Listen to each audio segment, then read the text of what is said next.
傳聞中用生人祭祀同男女去奠基，係珍寶工程永固，定係逆天而行嘅大罪呢？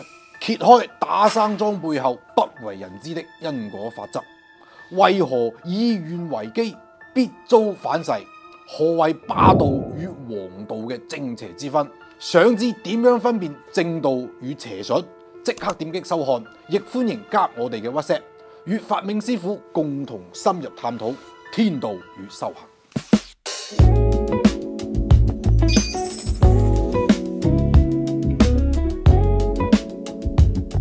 母親節就快到啦，今次都特意準備咗一啲小禮物，唔算貴重，但全部都係誠心加持過，想送俾各位媽媽粉，亦都送俾每一位有孝心嘅朋友。有平安符，幫阿媽護身保平安，亦都有福祿平安玉埋紅繩，護佑佢哋氣場穩定，福氣常伴。同埋一份非常實用嘅祛病自查表。如果你都想為阿媽求一份心意，將呢個內容轉發添加我哋 WhatsApp 就可以參與。祝願天下每一位母親安康喜樂，福壽萬長，福生無量天津。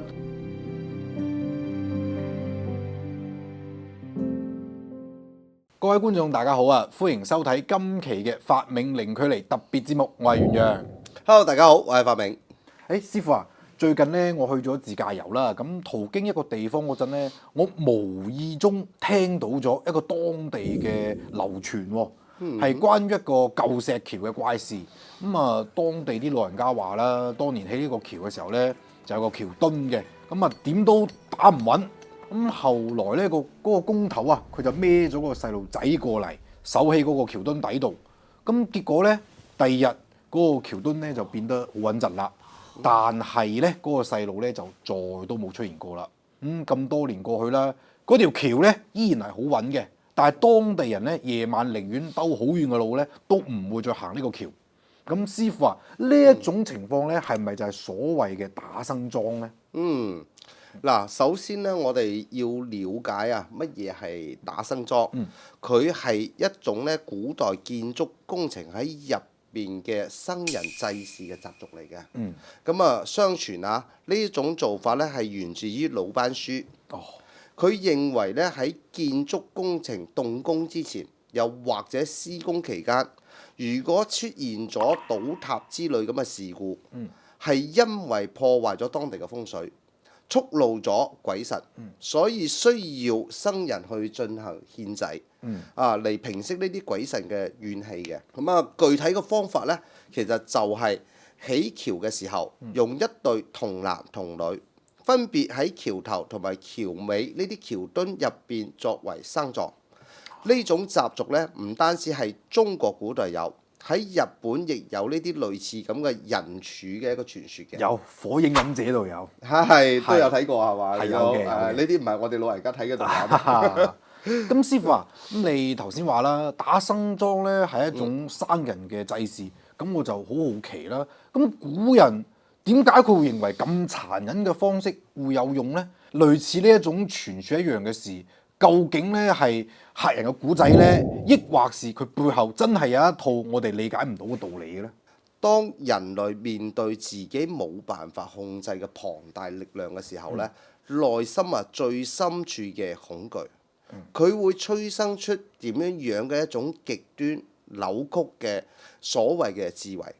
嗱，打生樁咧就係古人面對呢一種咁嘅恐懼結出嚟嘅黑暗果實嚟嘅。從邏輯嘅根源上面嚟講啊，係因為古人經過長期實踐發現，喺一啲大型工程啊，就係挑戰緊自然。佢哋要劈開山川，改變河道，咁樣令佢哋感覺到恐懼，驚會觸怒一啲睇唔到嘅力量。所以咧，佢呢種打生樁係基於佢哋對恐懼嘅應對方式嚟嘅。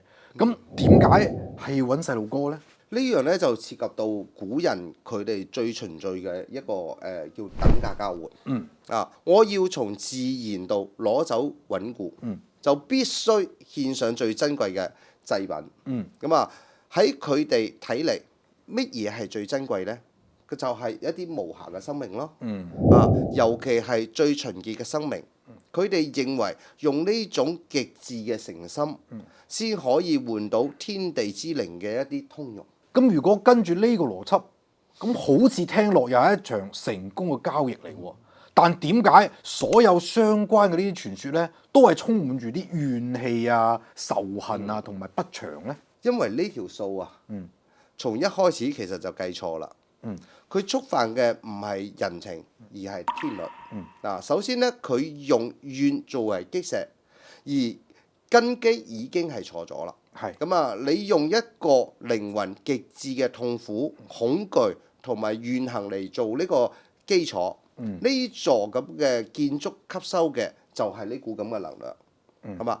佢或者可以暫時壓住呢個地物，但就好似用一啲火藥桶造成嘅一個咁嘅根基一樣，時間一到，又或者俾人哋點着，一定係會反噬嘅。係呢股被壓制嘅負能量，持續咁樣散發同干擾緊嘅啫。其次呢，佢破壞咗因果，代價一定係要還嘅。強行攞走一條無辜嘅生命啊，嚟成全自己嘅一啲事業。呢份巨大嘅業債，佢會形成一道無形嘅枷鎖，纏繞主事者嘅血脈同埋命運。所謂嘅斷子絕孫，唔係詛咒，而係呢份業力沉重到佢嘅血脈承受唔到呢啲自然結果。我哋成日話天道貴生，你逆天而行，天道就一定收翻你嘅福報。所以咧，真正嘅修行之道，絕對係唔可以行呢種捷徑嘅。係因為咧，打生樁啊，係一種霸道嘅做法嚟㗎嚇。佢係想用一啲力量去強行咁樣鎮壓控制啊，而真正啊，我哋嘅道法啦，行嘅係王道，就係好似我哋畫符啦、練咒啦，咁樣其實我哋嘅核心其實就係溝通同埋祈求。我哋焚香上表係懷住敬畏之心，向天地祖師稟明原因，祈求嘅係合乎自然法則嘅前提之下，得到咗能量嘅護佑同埋指引嘅。我哋同自然嘅關係啊，係共生同埋守護。真正嘅風水啊，係去攞環境裏邊生生不息嘅一啲生氣，然後順應佢，引導佢，令人同環境和諧合一，互相滋養，而唔係強行去改變同埋去破壞嘅。咁睇嚟咧，透過打生樁呢個極端嘅反面例子咧，我哋反而可以去睇清正道嘅方向喎。係咪可以話真正嘅智慧咧，唔在於點樣去殘忍咁去獻祭，而係咧點樣慈悲咁樣去替代同埋轉化佢咧？呢樣咧就講得啱啦嚇！呢個咧令我諗起咗一個典故，就係諸葛亮咧去征南蠻嘅時候啊，到滷水嗰個鎮啊，同當地一啲習俗有關嘅，咁佢哋一定要用蠻人嘅人頭啊，去進行祭祀河神，先可以令到嗰個河咧去風平浪靜。但係孔明啊，佢唔忍心咁去進行實心，就命令手下咧，佢就係用一啲麵粉去捏成人頭咁樣樣，然後入邊咧就塞滿咗牛羊肉啦，咁啊叫做一個叫饅頭，就係攞去祭河神嘅。咁啊呢個咧就後來一個叫饅頭嘅起源啦嚇。哦，咁我真係想問，點解而家饅頭又冇咗牛羊肉嘅？其實咧係你自己加翻落去都得嘅。同樣係面對未知嘅自然力量，打生樁咧，佢嘅選擇咧就係用真實嘅生命去賄賂。嗱，而孔明嗰個智慧咧就係用慈悲嘅象徵去溝通。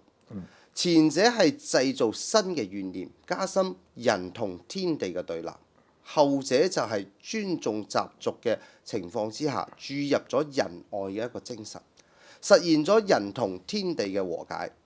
呢樣咧，正正就係霸道同埋王道最鮮明嘅一個區別啦。所以咧，翻到我哋最初嘅話題啦，天地不仁咧，以萬物為芻狗，天道無情。